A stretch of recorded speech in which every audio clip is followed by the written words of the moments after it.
overwhelming sometimes. There's so much to think about with relationships and friends. What am I going to do with my life when I'm older? Right now, I'm just trying to do well in school. College is right around the corner, and I have no idea where I'll go.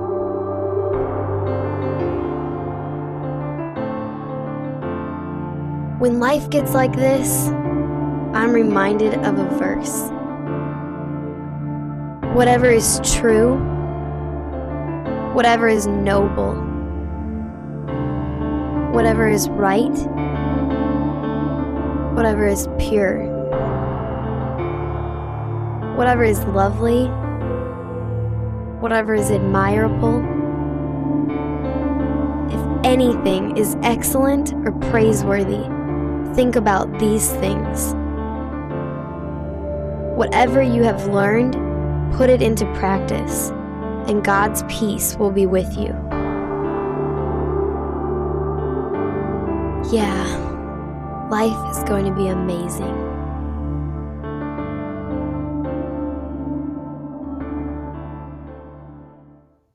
How do I know life will be good? Is your life going to be amazing? I really hope so. I really do. And I don't see how there really is any reason why it shouldn't be, except for one thing: sabotage. One of your biggest problems is sabotage. We sabotage ourselves. So what is sabotage?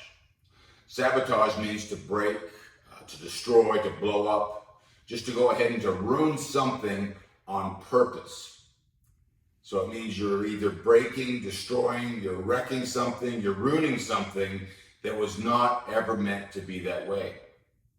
And you will be sabotaging yourself every time you refuse to follow what God says, because your guidelines, your instructions, they couldn't be more clear. Philippians 4:8-9 says this: whatever is true, whatever is noble, whatever is right, whatever is pure, whatever is lovely, whatever is admirable, if anything is excellent or praiseworthy, think about such things. And whatever you have learned or received or heard or seen in me, put those things into practice, and the God of peace will be with you. You may say you feel anxious and you don't know what to do. Maybe you cry out for peace and say it's nowhere to be found. But of course you do not follow the clear instructions. But hey, why should that really matter? I just want to be happy, and I just want to be at peace. And again, God says to us, whatever is true, whatever is noble, whatever is right, whatever is pure, whatever is lovely, and whatever is admirable, if anything is excellent or praiseworthy, think about such things. Do you ever wonder, why can't I do right? Why do I struggle? Do you think it just may have anything to do with what you spend your time watching and listening to, and the things you're thinking about? Do you not understand that you can't take in dirty, stinking garbage and then expect to experience all of the sweetness of life? And if I asked you to move into the dumpster, just go ahead and jump into that mess. Just hang out there for a few hours, and don't worry at all, because when you come out, you will smell just like a bunch of lovely flowers. There's not one person that would believe that. You would not believe that for 1 minute. But then it seems that almost everyone believes you can fill your mind with all the nastiness and the garbage that surrounds us each day, and none of that rubs off, and none of that sticks. You believe your life will still be sweet, but of course it's not sweet, and it doesn't feel amazing, so it must be someone else's fault. And you continue to take in hatefulness and negativity and all the nastiness you can find, and then you still expect to experience all of the sweetness of life. You think it should work exactly that way. In fact, you're shocked. You're surprised when it doesn't. Should it really be that big of a deal? Should it really make that much of a difference? Well, I need you to help me out a little here. Do you know what these are? They're kernels of corn, correct? So all I have to do is put them in the ground and... Now wait a minute. Are you actually saying that if I plant kernels of corn, I'm going to have corn on the cob? That's crazy. Are you sure? Do you think that's what the Bible means when it says you reap what you sow? That what you plant or what you put in, that's what you get? I don't know. That seems too easy. That seems to make too much sense. Wouldn't that then mean that the things I plant or put into my mind, the things that I spend most of my time thinking about, actually determine how I feel about myself and how I feel about the people around me? Yeah, I think so. I think that's true.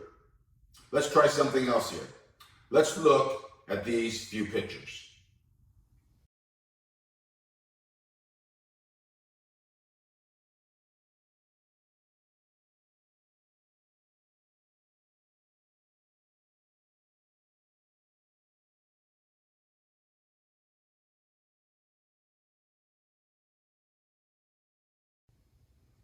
How do you feel right now?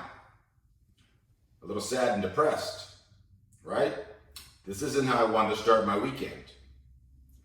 Let's try something else.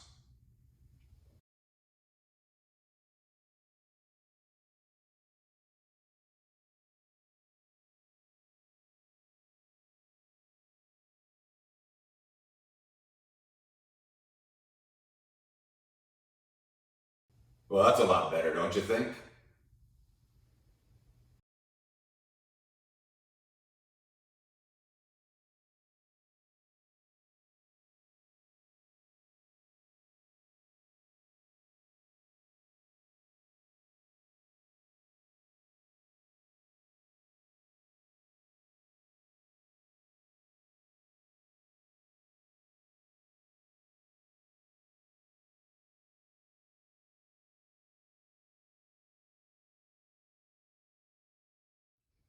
What we just did is called an experiment. By looking at a few pictures, you went from sad and upset to peaceful, happy and laughing, back to sad, then back to funny and happy in a time frame of like a minute.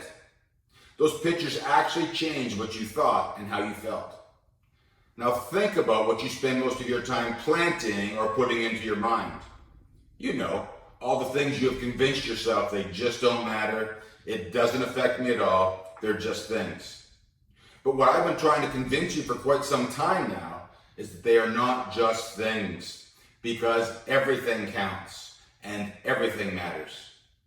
Somewhere, somehow, and I believe it starts at a very, very young age, we started to think that God was telling us what we needed to do only because, well, you know, He's God, and I guess if you're God, you get to boss people around.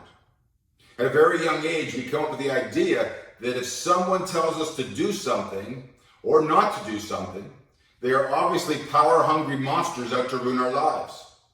So when Mom tells little 5-year-old Billy he probably shouldn't jump off the roof with his Batman blankie because he really won't fly, little Billy is pretty sure Mom knows nothing about superheroes and even less about flying.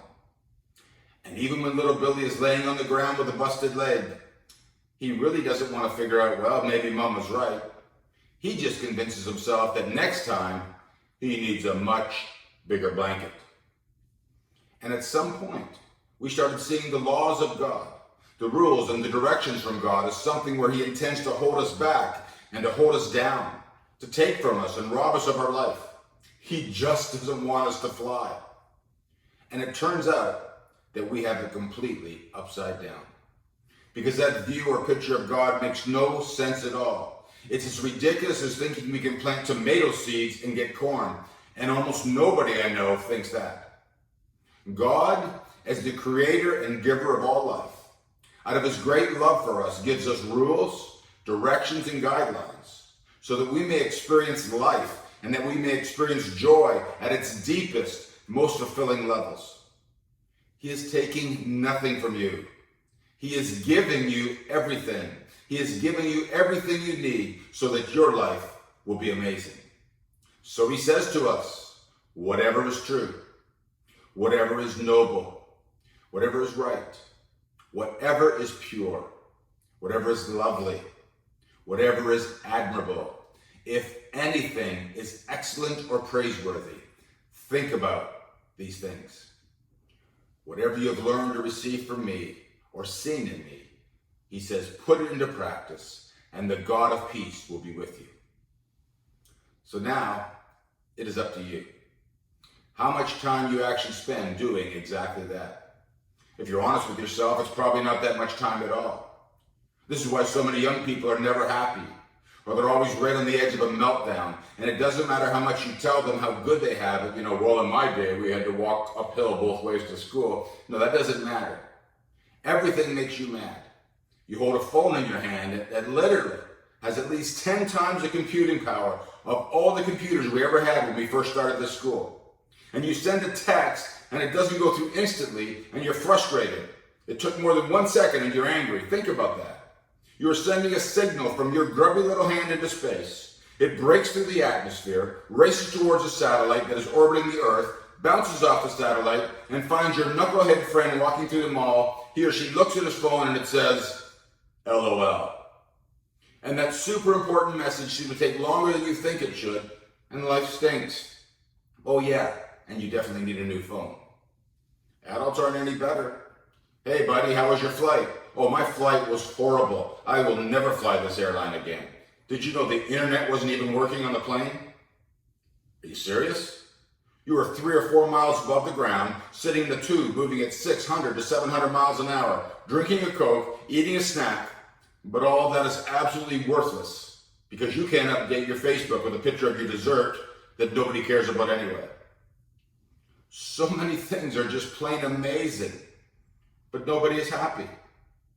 Do you think it's because where we are physically, or do you think it's because of where we are mentally? I've had the opportunity to observe people with much, much less than anyone in our school, and they have had more real joy than most of us have. How do you spend your time? What do you think about? What do you talk about? What do you watch? What do you listen to? Who do you listen to? Are you in a self-sabotage mode? Are you breaking, blowing up, and destroying that which was meant to be amazing? Are you tearing down something wonderful because of what you're thinking about? I know we live in the real world, and we can't just look at pictures of puppy dogs all day long. But your life doesn't have to be filled with hateful and hurtful things, even when it's in the form of entertainment. You don't have to, and you really shouldn't want to, ruin something that was not ever meant to be broken. And it brings us right back to where we started. Life is supposed to be amazing. And I really, truly believe that all of the days ahead of us can be the best days yet. So I think I have this really crazy idea. Why not do exactly what it says? Just do what God says to do. Whatever is true. Whatever is noble. Whatever is right. Whatever is pure. Whatever is lovely. Whatever is admirable. If anything is excellent or praiseworthy, think about these things. And whatever you have learned or received or heard from me or seen in me, put those things into practice, and the God of peace will be with you. Now that's a promise that all of us desperately need.